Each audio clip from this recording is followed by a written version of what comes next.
ಪ್ರಶ್ನೆ ಮಾಡಿದ್ದಾರೆ. ನಾನು ಯಾಕೆ ರಾಜೀನಾಮೆ ಕೊಡಬೇಕು, ನನ್ನ ಪಾತ್ರ ಏನಿದೆ, ಅಶೋಕ್ ಹಿಂದೆ ಅಕ್ರಮ ಆದಾಗ ರಾಜೀನಾಮೆ ಕೊಟ್ಟಿಲ್ಲ ಅಂತ ಪ್ರಶ್ನೆ ಮಾಡಿದ್ದಾರೆ ಸರ್ ನಿಮಗೆ.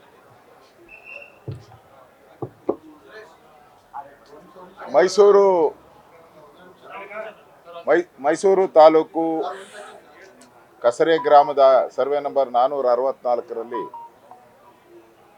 3 ಎಕರೆ 16 ಗುಂಟೆ ಜಮೀನಿಗೆ ಸಂಬಂಧಪಟ್ಟಂತೆ ಹಿಂದೆ 464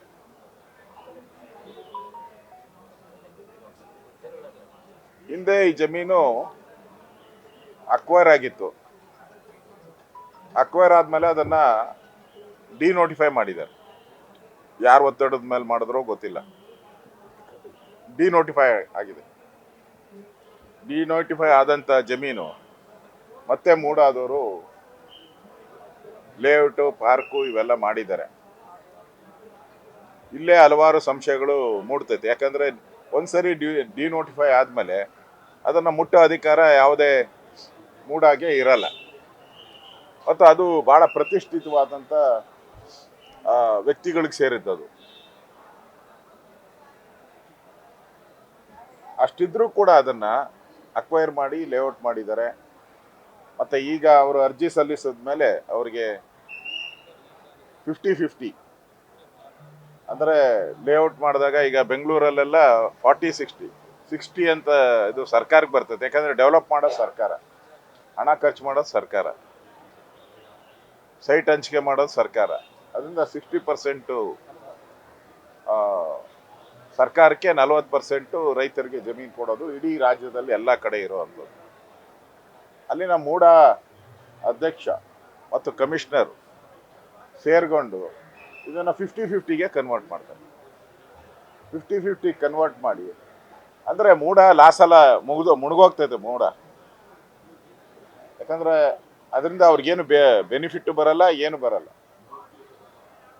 ಇವತ್ತೊಂದು ಹುನ್ನಾರ ಮಾಡಿ ಅವ್ರಿಗೆ ಪ್ರಾವಿಷನ್ ಇಲ್ಲ. 50-50 ಮಾಡಬೇಕಾದ್ರೆ ಅದನ್ನ ಸರ್ಕಾರಕ್ಕೆ ಕಳಿಸ್ಕೊಡ್ಬೇಕು. ಸರ್ಕಾರದ ಅರ್ಬನ್ ಡೆವಲಪ್ಮೆಂಟ್ ಮಿನಿಸ್ಟ್ರು ಅನುಮೋದನೆಯನ್ನ ಕೊಟ್ಬೇಕು. ಅದಕ್ಕೆ ಇದನ್ನ ಒಪ್ಪಿದಿರಿ ಅಂತೇಳಿ, ಆ ಒಪ್ಪಿದಿರಿ ಅಂತ ಹೇಳಿದ್ಮೇಲೆ ಸರ್ಕಾರದ ಆದೇಶ ಆಗಬೇಕು, UDದು ಆದೇಶ ಆಗಬೇಕು. ನನಗನ್ಸುತ್ತೆ ಅದೆಲ್ಲೂ ಕಾಣಿಸಿಲ್ಲ ನನಗೆ. ನಾನು ಅದು ದಾಖಲೆಗಳನ್ನು ಕೇಳ್ತಾ ಇದ್ದೀನಿ, ಎಲ್ಲೂ ನನಗೆ ಸಿಕ್ಕಿಲ್ಲ. ಅಂದ್ರೆ ಅಕ್ರಮವಾಗಿ ಅವರವರೇ ಅಕ್ರಮವಾಗಿ 50-50 ಸ್ಕೀಮ್ ಮಾಡಿಕೊಂಡು ಇದನ್ನ ಹಂಚಿಕೆ ಮಾಡಿದ್ದಾರೆ. ಒಂದು ಅರ್ಥ ಮಾಡ್ಕೊಳ್ಳಿ, ಬೆಂಗಳೂರಲ್ಲಿ ದಾಸರಳ್ಳಿ ಇದೆ. ದಾಸರಳ್ಳಿ ಅಕ್ವೈರ್ ಆದ್ರೆ MG ರೋಡಲ್ಲಿ ಸೈಟ್ ಕೊಟ್ಟಂಗೆ ಆಯ್ತಿದ್ದಷ್ಟೆ. ದಾಸರಳ್ಳಿಯಲ್ಲಿ ಅಕ್ವೈರ್ ಆದ್ರೆ MG ರೋಡಾಗಿ ಸೈಟ್ ಕೊಟ್ಟಂಗೆ ಆಯ್ತು. ಇದು ಹಲವಾರು ಡೌಟ್ಗಳಿಗೆ, ಸಂಶಯಗಳಿಗೆ ಎಡೆ ಮಾಡಿಕೊಡ್ತಾ ಇದೆ. ಬೆಲೆ ಬಾಳ ಜಮೀನು. ಅದ ಕಾಯ್ದೆಗಳಲ್ಲಿ ಏನು ಹೇಳ್ತತೆ ಅಂದರೆ ಯಾವಾಗ ಅಕ್ವೈರ್ ಆಗುತ್ತೋ ಅದಾದ್ಮೇಲೆ ಮುಂದಕ್ಕೆ ಕೊಡ್ಬೇಕು. ಇದು ಅಕ್ವೈರೇ ಆಗಿಲ್ಲ ಈ ಜಮೀನು. ನಿಜವಾಗಿ ನೋಡಕ್ ಹೋದ್ರೆ ಈ ಜಮೀನೇ ಅಕ್ವೈರ್ ಆಗಿಲ್ಲ, ಡಿನೋಟಿಫೈ ಆಗಿದೆ. ಮತ್ತೆ ಪ್ರತಿಷ್ಠಿತ ಜಮೀನ ಹೆಂಗೆ ಲೇಔಟ್ ಮಾಡ್ತಾರೆ? ಈ ಲೇಔಟ್ ಮಾಡಿದ್ಮೇಲೆ ಇಷ್ಟು ದಿನ ಅದನ್ನ ನೋಡ್ಕೊಂಡು ಹೆಂಗ್ ಬಿಟ್ಟಿದ್ರು? ಹೆಂಗ್ ಸಾಧ್ಯ? ಅಂದ್ರೆ ಇವಾಗ ನಮ್ಮ ಜಮೀನು ನಾನು ಉಳುಮೆ ಮಾಡ್ತಾ ಇರ್ತೀನಪ್ಪ, ಯಾರೋ ಬಂದ ಕಲ್ಲಾಕ್ಬಿಟ್ರೆ ಬಿಟ್ಟು ಯಾರು ಬಿಡ್ತಾರೆ? ಇಷ್ಟು ವರ್ಷ ಹಂಗೆ ಬಿಟ್ಟಿದ್ದಾರೆ ಅಂದ್ರೆ ಅದು ಕ್ವಶನ್ ಮಾರ್ಕ್. ಅದನ್ನು ಕೂಡ ಕ್ವಶನ್ ಮಾರ್ಕ್. ಈ ಹಲವಾರು ಡೌಟ್ಗಳು, ಹಲವಾರು ಅನುಮಾನಗಳು ಇದರಲ್ಲಿ ಕಾಡ್ತಾ ಇದೆ. ಅದರಿಂದ 50-50 ಅನ್ನೋದೇ ದೊಡ್ಡ ಅಕ್ರಮ.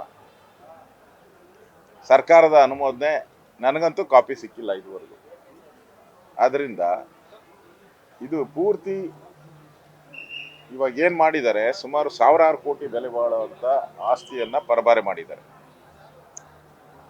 ಆ ಪರಬಾರೆ ಮಾಡಿರೋದು 1000 ಕೋಟಿ ಕರ್ನಾಟಕ ಸರ್ಕಾರಕ್ಕೆ ಲಾಸ್ ಆಗಿದೆ.